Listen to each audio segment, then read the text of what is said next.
Next, I want you to just grab copy paper for your Watercolor Techniques page because I don't want you to use fancy watercolor paper. Just copy paper is fine. You need 9 sections for each technique, or 1 spot for each technique. So you can use a ruler and measure like this, or I kind of try to cheat. You can also use masking tape and tape off the sections, and that keeps them really neat as well. If you want to just fold it, you'll fold the first half to about midway right here, and then you'll fold it again, kind of like a letter. You can look at it from the top and see if all the sections are sort of close. And then you just press down. So now you should have 3 sections. Then you're going to do the same, fold it up until these sections are similar in size, as close as you can get them. And then fold this over. You can always look at the top just to make sure these are all 3 kind of the same. And then you just press down. So when you open it up, you should have 9 spots. Then you're going to get a pencil or marker and make a line through all of your folds, and you're ready to start. To get started, you'll need your paper and your watercolor, your brush, a cup of water, and a paper towel. Because I didn't take mine off, I also want to get a piece of paper to put underneath it. If you used masking tape to make your lines, and you have an outline of masking tape around the edges, you don't necessarily need something underneath. I like to do that because whenever I paint this, I know I'm going to go off the edge. Also, if you make your lines in marker, they're going to bleed if you go over the marker with water. So make sure you've only used pencil or a pen that isn't water soluble, or a Sharpie. First thing I'm going to do is dip my brush in plain water. I'm using a pretty large brush, but if yours is smaller, that's fine. Number 1 is a wash, and so all you're going to do to start is cover it in water, just plain water. I'm going to get a little bit more water on my brush, and then I'm going to go pick a color. You can use a different color or combination of colors for each one. It doesn't really matter to me. You shouldn't ever have to scrub the paint. You should have enough water on your paint to where it makes like a little puddle of that color, but you shouldn't have to push your brush down really hard to get the paint. You should just kind of mix it until you have a nice little puddle of this color. Okay, so now I'm going to start at the top with the color and just kind of paint left to right. And you'll slowly start to run out of paint. Once you start to meet halfway and you've started to run out of paint, clean your brush again till it's just water, and then start at the bottom and go up from the bottom with just the water and meet the paint color. This should give you a nice gradation from color, so it should go darkest at the top to completely white down at the bottom, but you shouldn't see any lines in between.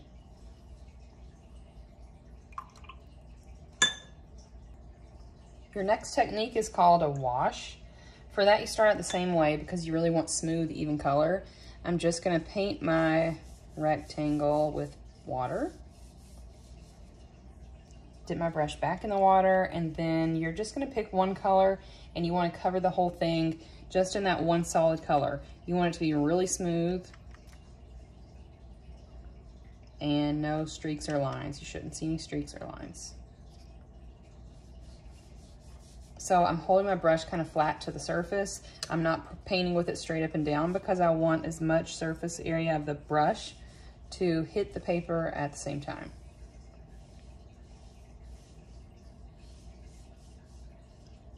Again, it doesn't look as beautiful because it's just on cheap copy paper, but I really just don't want to waste our nice drawing paper or watercolor paper on techniques.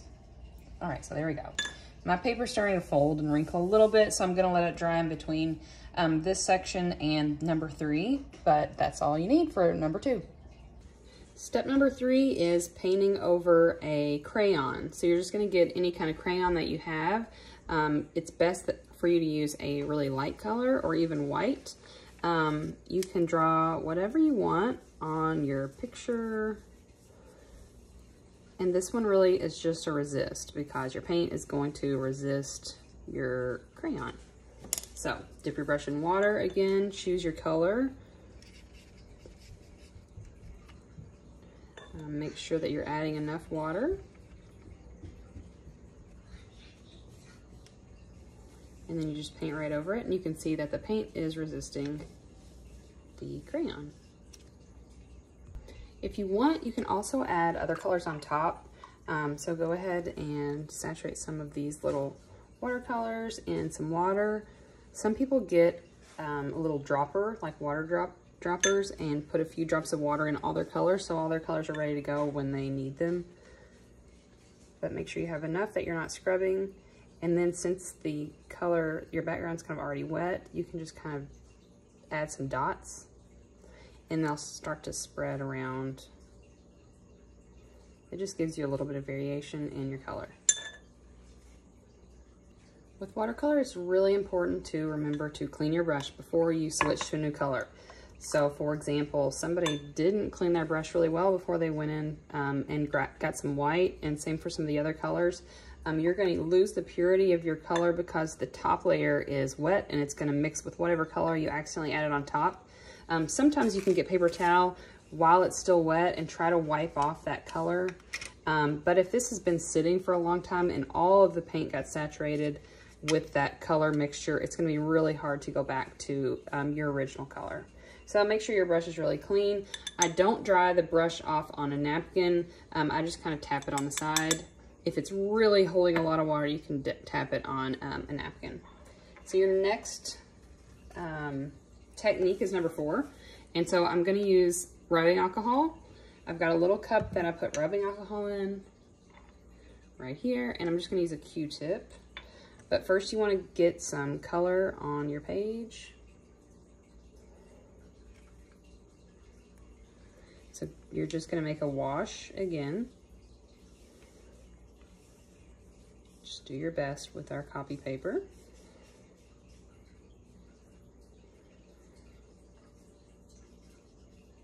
You want to make sure you have enough pigment. So if you've got too much water or too little water, it can affect how strong your color looks. So while that's still wet, you'll get your rubbing alcohol and you can add little dots. And so you can see it's kind of a resist as well. The color resists the rubbing alcohol and gives you little dots. So keep adding more and let it dry once you like how your dots look. If you don't have rubbing alcohol, you can experiment with something else. You could use baby oil or any kind of other liquid that you think that you want to experiment with that might resist the watercolor. I've already gone ahead and painted a wash on number 5, but for number 5, I also want to add another color just to give it some more variation. So I'm going to go in with some red, and you can do the dots again, or if it's too solid, you can just kind of smear it around and just see how it dries. After you've got a wash of color or a mixture of colors, I want you to get table salt, just regular salt from your kitchen, and add it. So I would pour some in your hand, and then you just sprinkle it, and then you're going to let it dry. So you make sure you put the salt on while the paint is wet, and leave the salt there until it's dried completely. So this might be a couple of hours. You don't want to do it too soon. Number 6 is plastic wrap on wet paint. So I just found whatever plastic I had close. This could be a grocery bag, some kind of plastic wrapping, Ziploc baggies, whatever. And you want to lay it on your paint while it's still wet, and you're going to hold it there for a few minutes. If you can just leave it there to dry, that works too. If you can just hold it for a little while, once you lift it up, you'll see the texture left behind. Number 7 is wet on wet. It's basically when you paint your surface, the surface is still wet, and then you add colors on top. It's the same thing that we've done on number 5 and number 3. So I'm going to go ahead and get some purple or another color that's not going to clash too much. The point of a wet on wet technique is that when you add your color on top, it blends in with the background color that you've already laid down because that color is still wet, so everything starts to smear together. Number 8 is wet on dry, and so I'll paint this box, let it dry, and then I'm going to paint my color on top of it, and for that one, it's not going to blend in with the background at all. While number 8 dries, before I add the second layer, I'm gonna go ahead and put color down for number 9. For number 9, all you're gonna do is add your color, and then you use tissue. I'm just gonna use paper towels, and you lay it on and remove it. It's similar to number 6, but the tissue removes a little bit more.